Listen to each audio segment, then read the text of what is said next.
According to them over here, dropshipping niche also very important and successful according to them is categories like menswear, women's wear, accessories, bags, t-shirts. They say that these items are usually always popular for dropshipping.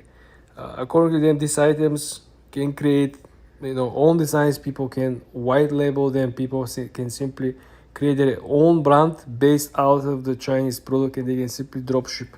Again, I don't know why there are pointing out over here suppliers like AliExpress. To be honest, guys, most people already know who are more experienced the drop shipping. It's actually existing on AliExpress. People, most of them are selling on the actual AliExpress platform are drop shippers. They're not the actual manufacturers. They said that you can also sell different clothing and footwear depending on the season. So now, probably already seen that a lot of winter stuff are on sale.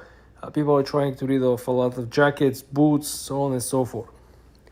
According to Shopify, the top dropshipping products in apparel and footwear